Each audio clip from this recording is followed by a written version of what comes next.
اور اللہ تعالیٰ بتاتا ہے خالق و مالک کیسے ہے. بیچارگی کے ساتھ اس دنیا کو، مجبوری کے ساتھ اس دنیا کو چھوڑ کر جانا پڑتا ہے. لہذا اس کائنات کی جو تخلیق ہوئی، جو پیدائش ہے، پیدائش کے عمل کا آغاز اللہ کے حکم سے ہوا، اللہ کی مرضی سے ہوا. اور اللہ تعالیٰ کی ذات میں حکمت بھی ہے، قدرت بھی ہے، کاریگری بھی ہے. سبحان اللہ الذی اتقن کل شیء، ایسی کاریگری ہے. اب کوئی اور اچھا لفظ بھی نہیں مل رہا ہے اردو میں کاریگری کا لفظ استعمال کر رہا ہوں کہ ایسی پیاری کاریگری ہے. اللہ تعالیٰ ارشاد فرماتا ہے عیب تلاش کرتے رہ جاؤ، تم کو عیب نہیں ملے گا. عیب نہیں ملے گا، نہ صورت میں عیب ملے گا، نہ چاند میں عیب ملے گا، نہ عیب دنیا میں نظر آئے گا تم کو، اور نہ ہی عیب اللہ تعالیٰ کی جاندار مخلوق، چلتی پھرتی مخلوق میں نظر آئے گا. سب کو اللہ تعالیٰ نے ایک بہترین سانچے میں ڈھالا. یہ اللہ تعالیٰ نے اس پوری کائنات کی پیدائش کی. پیدائش کا آغاز کرنے والے کو مبدی کہیں گے، ابتدا کرنے والا.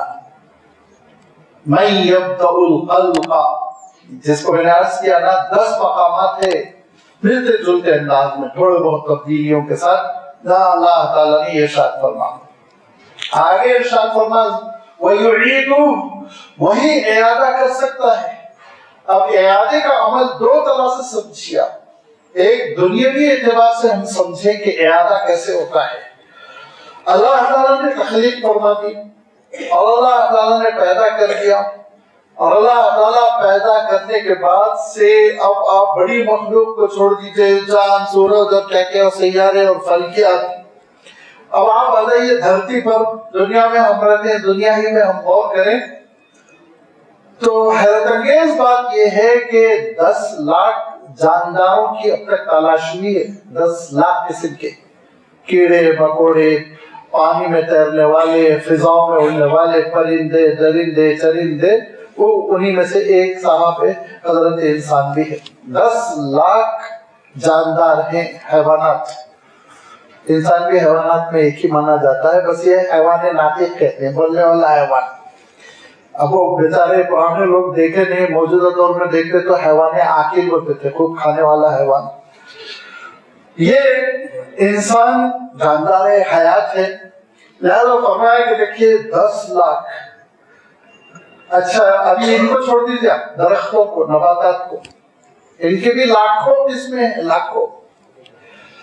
اب آپ نباتات میں، درختوں میں سے یا حیوانات میں، جانداروں میں سے ایک کو لیجیے، ایک جس کو آپ لینا ہو لے لیجیے.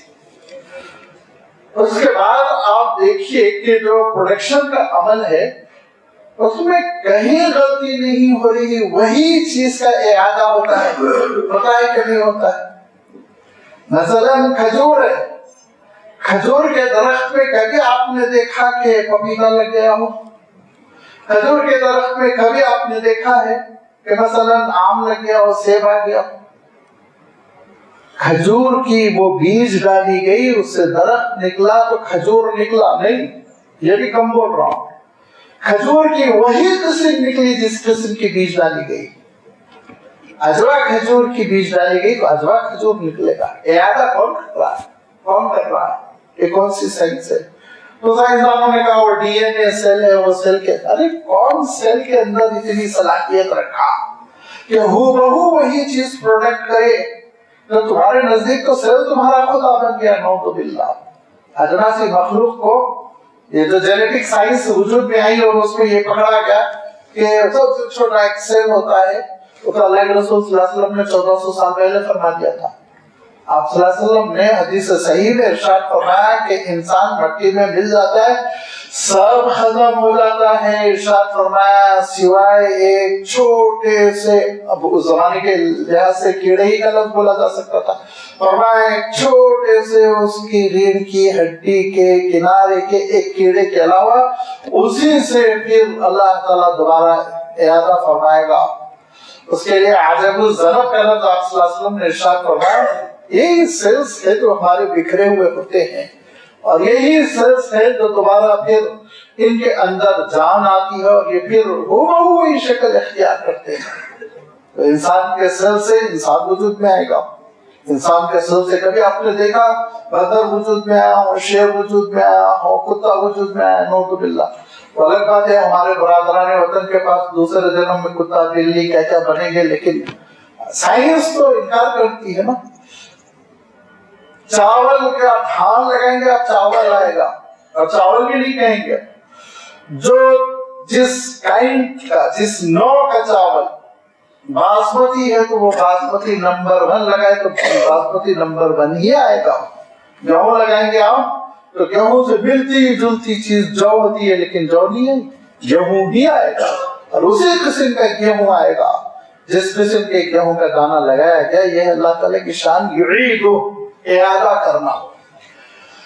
اب آپ اندازہ کیجئے 10 لاکھ تو جاندار ہیں اور لاکھوں یہ درخت نباتات جس کو کہتے ہیں، یہ سب کا بیک وقت کتنا اعادہ ہو رہا ہے، کتنا اعادہ. ہر سیکنڈ میں ایک بچہ پیدا ہوتا ہے کہتے ہیں انسان کا. اب انسان کے بعد آپ جانوروں کو لے لیجیے، کیڑوں کو لے لیجیے، پرندوں کو لے لیجیے، سمندر کی مخلوق کو لے لیجیے، تو یعنی ہر سیکنڈ میں شاید لاکھوں نئے جنم وجود میں آ رہے ہیں. لیکن وہ اسی طرح وجود میں آ رہے ہیں جس طرح ان کا اپنا سیل ہے، جس وجود سے ان کو وجود مل رہا ہے. چاہے تو آپ ماں باپ کہہ لیجیے، چاہے تو آپ وجود دینے والی ذات کہہ لیجیے، لیکن اللہ تعالیٰ نے یہ نظام بنایا ہے کہ اعادہ اگر اللہ تعالیٰ فرماتا ہے تو اس اعادے میں کوئی خامی نہیں ہوتی. ہاں یہ ایک الگ بات ہے، کبھی مر جاتا ہے، کبھی حالات کی وجہ سے درخت پھل نہ لائے، یہ الگ چیز ہے. لیکن یہ غلطی نہیں ہوگی کہ آم کے درخت میں کھجور لگ جائے، کھجور کے درخت میں آم لگ جائے. چاول کے لیے دھان ڈالا تھا، گیہوں اگائے، اور گیہوں کے لیے لگایا تھا فصل اور آگے اتفاقاً جواری کی. یہ نہیں ہو سکتا ارشاد فرما. اور آج تک سائنسدان حیران ہیں اس بات پر کہ درمیانی قسم کی مخلوق کیوں نہیں ملتی ہے. بندر ایک اسپائس ہے، انسان ایک اسپائس ہے، لیکن بندر اور انسان کے بیچ کی مخلوق کیوں نہیں ملتی؟ کہاں غائب ہو گئی وہ مخلوق؟ اگر اور دھیرے دھیرے تبدیلیاں آئی تھی تو لازمی بات ہے بیچ کی کڑیاں بھی ملنا چاہیے نا. ہر مخلوق سپریٹ ہے اور ہر اسپائس کی اپنی خصوصیات ہے، اپنی زندگی گزارنے کا طریقہ ہے، اپنی غذا ہے، اپنی زندگی ہے، زندگی طے ہے.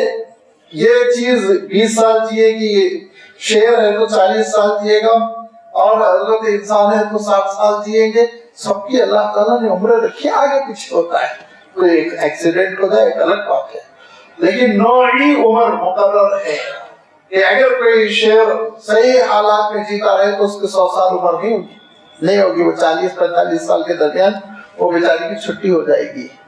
یہ اللہ تعالیٰ نے غذا کے سلسلے میں کبھی یہ نہیں ہو سکتا کہ بکری گوشت کھانے لگے، کبھی یہ نہیں ہو سکتا کہ شیر گھاس سے پیٹ بھرنے لگے. تو جو نوعی تقاضے ہیں، اس صنف کے جو تقاضے ہیں، ان تقاضوں کے ساتھ جو مخلوق وجود میں آتی جا رہی ہے. یہ اعادے کا عمل کون کر رہا ہے؟ اللہ تعالیٰ ارشاد فرماتا ہے قل اللہ، اے نبی آپ کہہ دیجئے اللہ تعالیٰ ہے. میں یبدأ الخلق ثم یعیدہ، ارشاد فرمایا کہ وہ پیدائش کا آغاز بھی کرنے والا ہے، ریپیٹیشن، اعادہ، بار بار جو عمل کرا وہ بھی اللہ تعالیٰ کی ذات ہے. اور آگے چلیے آپ، یہ تو دنیاوی اعتبار سے ہو گیا. اب آگے اللہ تعالیٰ نے یہ بھی ارشاد فرمایا کہ جب اللہ تعالیٰ نے یہ تخلیق کا عمل فرمایا، کریشن وجود میں آ گئی، پوری مخلوق وجود میں آ گئی اللہ تعالیٰ کے حکم سے، بڑے بڑے ستاروں، سیاروں اور سورجوں کو پیدا کرنے میں اس کو ذرہ برابر دقت نہیں پیش آئی، اور نازک سے نازک چیز پیدا کرنے میں اس کو کسی قسم کی کوئی دقت نہیں پیش آئی کہ چونٹی کے انڈے سے چونٹی کے بچے نکل رہے ہیں، جنہیں باریک چھوٹے چھوٹے، اور وہ بھی ریت کے نیچے مٹی میں، مرو مٹی تلے اپنی بل میں. اللہ تعالیٰ کو کوئی دقت پیش نہیں آئی. تو لوگوں کو کیا ہو گیا کہ لوگ دوبارہ اپنے اعادے کا انکار کرتے ہیں اور میدان حشر میں جمع کرنے کو ناممکن اور امپاسبل سمجھتے. کیا ہو گیا لوگوں کو؟ فرمایا کیا ہو گیا؟ وَهُوَ أَهْوَنُ إِلَيْهِ، ارشاد فرمایا کہ دیکھو پہلی مرتبہ پیدا کرنے کے مقابلے میں دوبارہ جمع کر میدان حشر میں کھڑا کر دینا اَهْوَنُ إِلَيْهِ، بہت ہلکا پھلکا ہے اللہ تعالیٰ کے لیے، کوئی مسئلہ ہی نہیں، پیچیدگی ہے ہی نہیں اس میں، بہت آسانی کے ساتھ دوبارہ تم کو وہ وجود دے دے گا. اب وجود جب دے گا ارشاد فرمایا تو کیسے وجود دے گا؟ بالکل حکیمانہ انداز، ہر انسان کے ذہن کو مطمئن کرنے والا انداز. اللہ تعالیٰ ارشاد فرماتا ہے دیکھو انسان جو ہے نا وہ زمین سے نکل نہیں پاتا ہے، زمین میں جن کو دفنا دیا گیا وہ زمین میں، جو جل گئے وہ زمین میں، جو سمندر میں ڈوب گئے وہ زمین میں. گروہ سے کے باہر نہیں گیا، وہ اس گروہ کے باہر نہیں گیا، اندر ہی ہے. ہاں بکھر گیا، ارشاد فرمایا بکھر گیا. وہی رمیم ارشاد فرمایا وہ سیدھا ہو کر نرم ہو کر پھیل گئے اس کے اجزاء. اور جب تمہارے اجزاء پھیل گئے تو ان پھیلے ہوئے منتشر اجزاء کو اکٹھا کرنا اللہ تعالیٰ کے لیے مشکل نہیں. ارشاد فرمایا ارشاد فرمایا وَهُوَ عَلَى جَمْعِهِ إِذَا يَشَاءُ قَدِيرٌ، اللہ تعالیٰ جمع کرنے کی بھی قدرت رکھتا ہے، لہذا اللہ تعالیٰ ان ذروں کو جمع کرے گا. جو انسانوں کے بکھرے ہوئے ذرے ہیں، چاہے آپ سائنسی اصطلاح میں ڈی این اے کہہ لیجیے، جو سیلز ہوتے ہیں پھیلے ہوئے، ان سب کو اللہ تعالیٰ دوبارہ جمع کر لے گا. اور جو بعض مفسرین نے فرمایا جمع کرنے کا وہ طریقہ، شاید اللہ تعالیٰ نے تو ایسی کوئی قرآن پاک میں اللہ کے رسول صلی اللہ علیہ وسلم نے حدیث شریف میں وضاحت نہیں فرمائی، لیکن جمعون کا لفظ بہت آیا ہے بکثرت. أَلَمْ نَجْمَعْ عِظَامًا، وہاں پہ بھی جمع کا لفظ آیا. أَلَيْسَ ذَلِكَ بِقَادِرٍ عَلَىٰ أَن يَجْمَعَ شَفَاعًا، وہاں بھی جمع کا لفظ آیا، جمع کرنا، ٹوگیدر. اب آپ دیکھیے کہ اس کو جو سمجھانے کی کوشش کی گئی، میں نے پہلے وضاحت کر دی، نہ قرآن پاک میں یہ اللہ تعالیٰ نے شکل بیان فرمائی نہ آپ صلی اللہ علیہ وسلم نے، لیکن علماء نے تو سمجھانے کی کوشش کی. یوں سمجھو کہ انسان بکھر گیا ہے اس گلوب میں، تو اس گلوب میں بڑا سا تم دیگ سمجھ لو، بھگونا دیگ ہوتا ہے نا، اور اس دیگ میں پوری ریتی بھر دو، اور اس ریتی میں لوہے کے باریک باریک باریک باریک ذرے کرو، 1000 2000 10,000 ذرے کر پوری ریتی میں ملا دو، اچھی طرح ملا دو. ملانے کے بعد ایک کام کرو کہ ایک اچھا میگنیٹ لو، نقلی قسم کا نہیں اصلی، وہ میگنیٹ لے کر تم اس میں ڈال دو مٹی میں، اور اس کے بعد پھر دیکھو ہلاؤ. جب میگنیٹ نکالو گے تو پورا لوہا اس کو جمع ہو جائے گا، خود بخود اطراف جمع ہو جائے گا، پورا لوہا آپ کو دوبارہ مل جائے گا. اور میں دیکھو یہی ہے، میں اور آپ سارے انسان گلوب میں بکھرے ہوئے ہیں، اللہ تعالیٰ میگنیٹ ڈالے گا. میگنیٹ کہاں ہے؟ یا تو سجین میں ہے یا تو علیین میں ہے. روحیں لوٹ کے نہیں آتی، یاد رکھیے وہ اللہ تعالیٰ کے پاس محفوظ ہے. غیر اسلامی کانسیپٹ ہے کہ روح آ گئی، ان کی بدروح آئی، خوشروح آئی، یہ سب چیزیں اسلامی نہیں ہے، یہ ہم نے برادران وطن سے لے لیا. اللہ تعالیٰ محفوظ رکھے کہ ہم نے ہندوستان میں بہت سی چیزیں دیومالائی قسم کی، مشرکانہ قسم کی اپنا لی ہے، نہیں اپنانا چاہیے تھا، بہت افسوس کی بات ہے. خالص ہمارا وہ عقیدہ ہونا چاہیے تھا جو اللہ کے رسول صلی اللہ علیہ وسلم نے عطا فرمایا. انہی میں کیا کہیں گے؟ ارے جنم جنم کا ساتھ رہے گا. کہاں سے بھائی جنم جنم؟ ایک ہی جنم میں قصہ ختم. وہی ہم یہ کہنے لگے ارے ان کی روح منڈلائی. کہاں سے منڈلاتی ہے روح؟ روح واپس نہیں آتی، اللہ تعالیٰ کے پاس محفوظ ہو گئی، میدان حشر میں واپس آئے گی روح. نہ بدروح نہ نیک روح کوئی بھی واپس نہیں آتی دنیا میں. یہ غیر مسلموں کا عقیدہ ہے. وہ یہ سمجھتے ہیں کہ روح میت کے اوپر منڈلاتی رہتی ہے. جب میت کو جلا دیا جاتا ہے تو وہ مایوس ہو جاتی ہے کہ اب تو گھسنے کا موقع نہیں ہے، لہذا کسی کتے میں گھستی ہے، بلی میں گھستی ہے، لوٹ کر آتی ہے. یہ ان کا عقیدہ ہے، نعوذ باللہ، بکواس.